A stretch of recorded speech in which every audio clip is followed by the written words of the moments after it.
O Tribunal Superior Eleitoral pode julgar hoje duas ações eleitorais contra a chapa do presidente Jair Bolsonaro e seu vice Hamilton Mourão. O caso será discutido pelo plenário da Corte. As ações apuram suposto impulsionamento ilegal de mensagens em massa via WhatsApp nas eleições de 2018 e uso fraudulento de nome e CPF de idosos para registrar chips de celular utilizados para garantir os disparos. A lei que regula os registros de candidatura prevê que serão inelegíveis os candidatos que tenham contra sua pessoa representação julgada procedente pela Justiça Eleitoral com condenação em processo que investigue abuso de poder econômico e político. Se o colegiado formar maioria para condenar a chapa, o presidente Jair Bolsonaro e o vice Hamilton Mourão ficam inelegíveis por 8 anos e, assim, não poderão disputar o pleito de 2022. Advogados especialistas em direito eleitoral acreditam que o processo demorou para tramitar e, por isso, as supostas provas que foram obtidas posteriormente são recentes e não fazem parte da ação.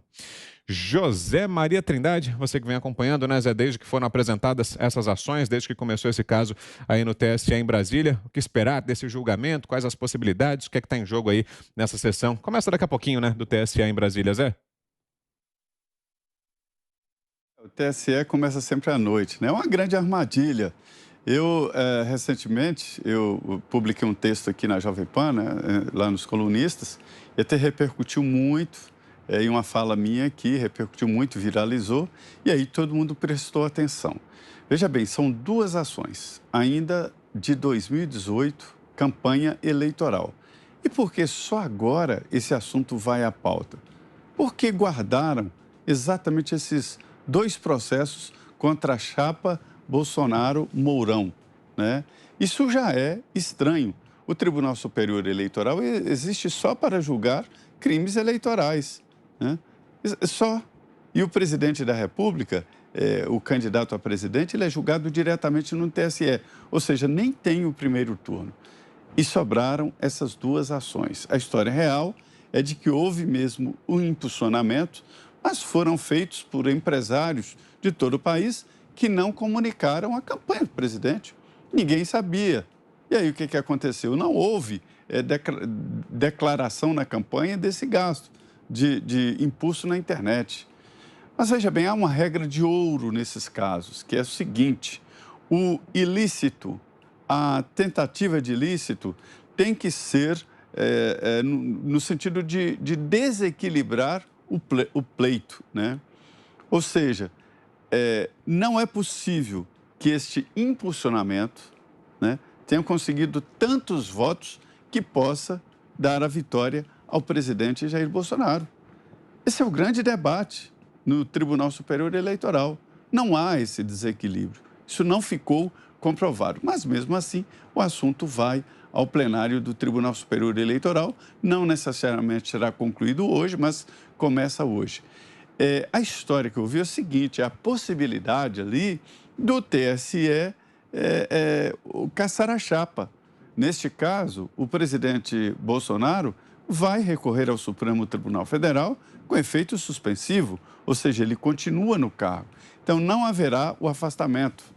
E lá no Supremo, ele ficaria de novo nas mãos dos ministros do Supremo Tribunal Federal e haja pressão. E se o Supremo confirmar a decisão do TSE, o presidente continua no cargo, normal. Então, não há essa revolta popular. Só que, quando acordarem, o Supremo decidiu pela cassação e, se houver todo esse processo, o presidente cumpre o mandato, mas fica inelegível.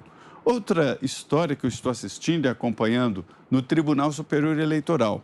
O deputado estadual, Fernando Francischini, que é o pai do deputado Francischini, que foi presidente da Comissão de Constituição e Justiça, ele está sendo processado no TSE por ter criticado as urnas eletrônicas. E isso é considerado ataque contra a democracia. E já existem 3 votos pela condenação do deputado Francischini.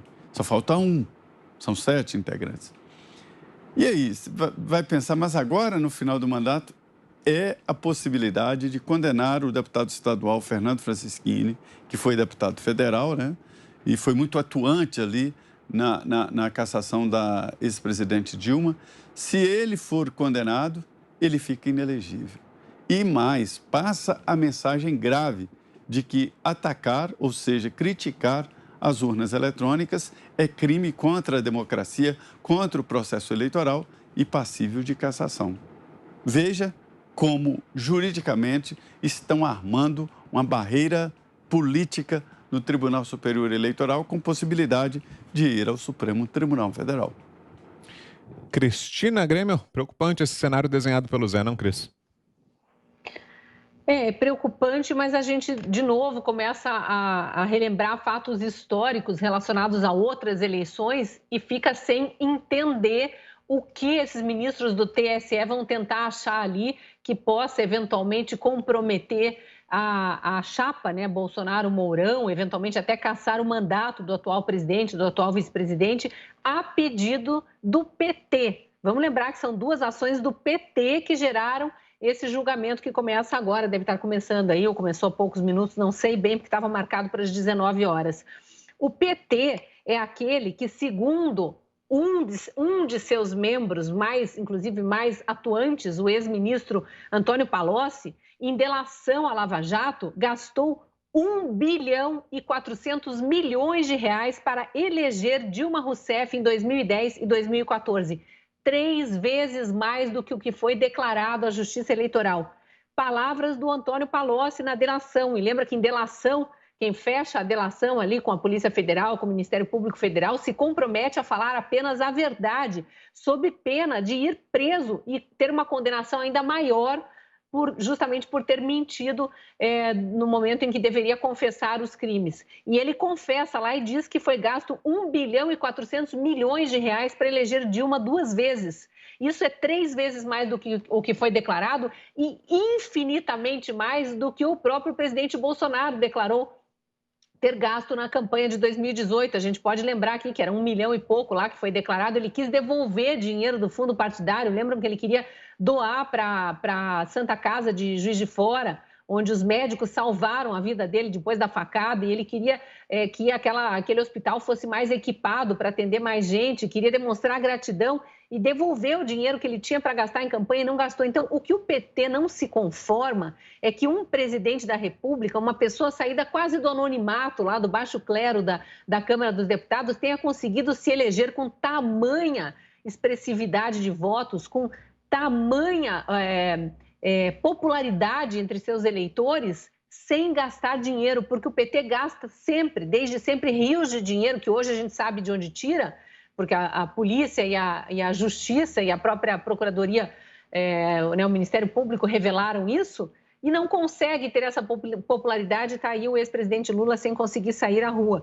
Então, o Zé trouxe uma informação importante aqui, que o ilícito lá no TSE, o TSE tem que julgar, né, analisar isso, o ilícito tem que ter sido tamanho a ponto de desequilibrar a disputa. Eu não consigo entender como um ou vários disparos de WhatsApp pagos por empresários que apoiam determinado candidato possam ter desequilibrado a disputa quando 1 bilhão e 400 milhões de reais gastos em campanha não foi considerado que desequilibrava. A gente precisa lembrar que o TSE julgou a chapa Dilma Temer também por acusação de opositores que não concordavam, alegavam na época que houve um abuso do poder econômico e uma brincadeira que ficou comum na época, absolveu a chapa Dilma Temer por excesso de provas. Havia excesso de provas de gastos excessivos de abuso de poder econômico e absolveram. Então, não consigo ver como condenarão alguém por ter feito disparos de WhatsApp se isso eventualmente não atingiu nem um percentual pequeno dos 58 milhões de votos que o presidente teve na campanha de 2018. Começou há poucos instantes a sessão, como a Cris mencionou, o ministro Luiz Roberto Barroso, que é o presidente do TSE, faz nesse momento a abertura lá dos trabalhos. Diga, Fiuza. Bom, então a gente está começar a assistir agora mais uma palestra do Barroso, em que ele vai falar do iluminismo, da transcendência, não é isso? É o grande racionalista que preside o Tribunal Superior Eleitoral, né? Envolto mais uma vez numa pantomima. Isso aí é uma pantomima. Há um ano da próxima eleição, ele está com essa historinha de que a eleição de 2018 foi um golpe de WhatsApp. Isso é uma completa desmoralização. Essa corte ela se oferece em público a sua própria desmoralização. Como é que nós vamos confiar numa eleição arbitrada pelo Tribunal Superior Eleitoral? Como é que nós vamos confiar numa eleição nas mãos do TSE? Esse mesmo TSE, ele cria histórias sobre segurança de urnas eletrônicas. Ele nega, ele fecha os olhos, ele abafa episódios reais de violação ao sistema. Esse TSE, ele fez uma dobradinha com o STF, né? Tem aquele integrante do TSE lá, Salomão, né? Se não me engano, está sempre nessa, está sempre também fazendo, levantando essas bolinhas aí de política. Isso é uma corte eleitoral fazendo política contra o governo e contra o presidente, que é provavelmente candidato à reeleição, interferindo politicamente no processo eleitoral, sendo que deveria ser o árbitro. Então vai lá esse Salomão e cria uma história e levanta a bola para o Alexandre de Moraes de que o presidente da República dispara fake news. E o Alexandre de Moraes vai lá, que também integra o TSE, passa lá para o... Né, muda ali a sua face, né, de TSE para STF, recebe, né, aquela indicação que da qual ele mesmo participou, aceita, evidentemente, né, e inscreve o presidente da República no inquérito de fake news. Inquérito de fake news, inquérito do fim do mundo, essa aberração. O que vocês acham disso? Vocês acham que a eleição está segura com um TSE que age dessa maneira? Então, eu deixo aos brasileiros, né, essa avaliação, porque eles estão o tempo todo dizendo, não, o Barroso deve estar agora dizendo, não, porque o negacionismo, porque a onda de ódio, o importante é o amor. Você tem isso, você tem uma pessoa numa posição de magistrado que fica fazendo poesia parnasiana, má poesia parnasiana, retórica de quinta categoria para falar de sistema, de engenharia, de software. Né? Ele vem com, não, a vida, né, com voto auditável, a vida vai piorar. É só assim. Então, estamos mais uma vez diante disso. Eu estou aqui constatando essa paisagem. Eu não estou aqui criando uma teoria sobre a ação do TSE, do STF, não. Eu estou vendo. Eles não fazem nenhuma questão de esconder.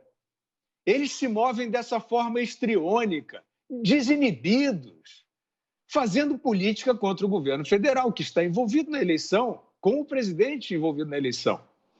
E aí, como é que a gente confia? Como é que a sociedade fica em paz com essa Suprema Corte e com essa Corte Eleitoral? Né? Aí a sociedade se irrita, a sociedade escreve que é uma vergonha, a sociedade cobra idoneidade, sobriedade, juízo do juiz, né? E eles ficam chateados, eles ficam melindrados, né? E usam isso para se colocar como se estivessem sob ataque. Eles não estão sob ataque. Esse tipo de ação teatral, às vésperas da eleição, é um ataque. Né? É um ataque à lisura e ao equilíbrio do processo eleitoral brasileiro. Diga, Ana. Bom, Vitor, eu, mais uma vez, vou focar nas similaridades, né? Porque eu acho que a gente tem que aprender com a história, a gente tem que aprender com o que acontece em outros países. E hoje eu acho que eu vou ficar um pouco, talvez até um pouco repetitiva, mas é mais como um alerta no sentido de mostrar mais uma vez o que aconteceu aqui nos Estados Unidos e o mesmo caminho, o mesmo cenário vem desenhando no Brasil em relação a este governo, em relação à reeleição do presidente Jair Bolsonaro, em relação ao processo eleitoral e à própria eleição presidencial do ano que vem. Desde que Donald Trump foi eleito em 2017, já começaram, né, os rumores começaram de que interferência também no impulsionamento de mensagens nas redes sociais Parece que assim é o mesmo MO, é o mesmo livro, né, de táticas e de regras usadas aí. Eles tentaram aqui nos Estados Unidos 2 processos de impeachment antes do impeachment que passou na Câmara e, obviamente, foi travado no Senado, que ainda tinha maioria republicana, e a gente está vendo que o mesmo caminho segue aí no Brasil. Logo depois do 6 de janeiro desse ano, daquela invasão do Capitólio, já com a eleição definida, Joe Biden entraria na Casa Branca no dia 20 de janeiro, que é o dia que os presidentes eleitos ou reeleitos, eles assumem o seu cargo ali de presidente, né, dos Estados Unidos.